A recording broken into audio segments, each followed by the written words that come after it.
Today, Joe and I are going to teach you how to change out your faucet supply lines. Okay, before we get this project started, you're going to want to shut your water off. We do not recommend using your emergency stops. We recommend that you go out to the street and cut your water off at the street at the meter. We're going to leave a link to a video if you don't know how to do that above. So here again, don't use these, and let's get started. Here lately, we've had a lot of people say, why don't you do a video on how to change out your supply lines? So, we're going to do a video on how to change out your supply line. You may ask why we need to do this. This particular one is PEX. If you have an older home, this could be polybutylene. Sometimes they split, or they leak here or here. Anyway, sometimes you just need to change your supply line out. So that's what we're going to show you how to do. Okay, the main thing is getting the right length of supply line. They come in various lengths. So you can pull you a tape measure here and try to get one close, but I'm going to tell you, if it's too short, you can't stretch it. There is not supply line stretchers. So it's better to have one too long than too short. You can always put a little bend in it if you need to. Sometimes you can loop them. If they're really long, you can loop them. So remember, having one that is too long is better than having one that's too short. So now you need to figure out what size faucet supply line you need. It's either going to be 1/2 inch or 3/8. This part is going to connect to your emergency stop. Here again, this one's 1/2 inch. This is 3/8. If your house is really old, say 50s, 60s or older, this is probably going to be 1/2 inch. 90% of the homes are going to be 3/8. So if you're not sure, you could get a couple of each one and save your receipt and return the ones that you don't use. Now we're going to talk tools. We're going to use a couple of pair of channel locks. This is a basin wrench. This is Joe's personal favorite. I call it old-fashioned. This is a rigid multi-tool. This actually comes with it as well. We're not going to need this piece. I'm going to show you how to use all of these. So now we're going to disconnect the supply line from our emergency stop and our faucet, but we're going to disconnect the supply line from the emergency stop first because there'll be residual water in this line. So you're going to want to make sure you have a towel in the bottom of your cabinet. You might want a little bucket if you can put a little bucket underneath your stop. So what you're going to do is you're going to have one pair of channel locks, hold your emergency stop, and then you're going to lefty-loosey this nut.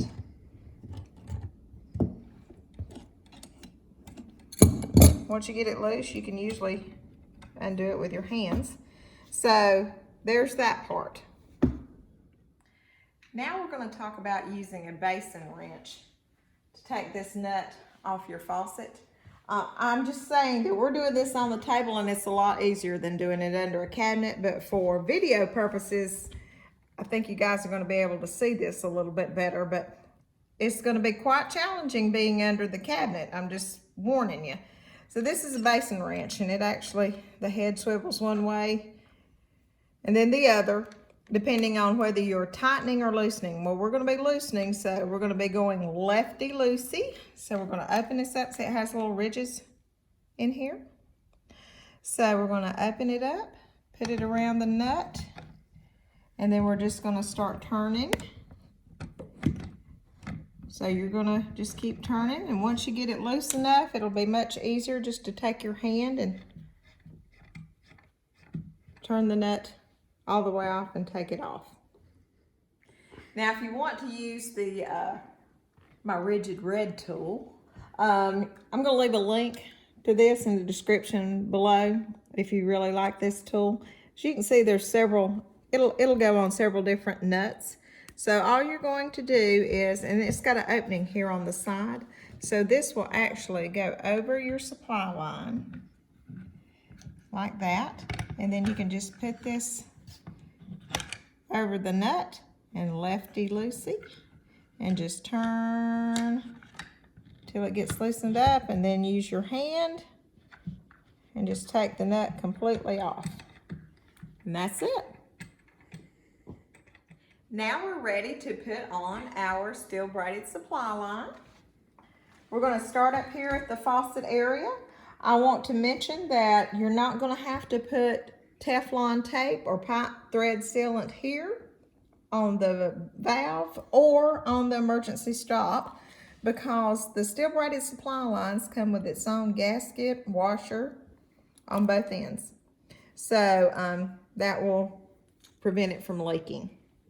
So all we're going to do is righty-tighty this nut onto your faucet. You're just going to do it hand tight. Then you're going to take whichever tool you prefer.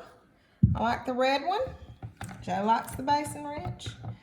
But you're just going to slip that over your nut and, you know, tighten it till it doesn't turn anymore.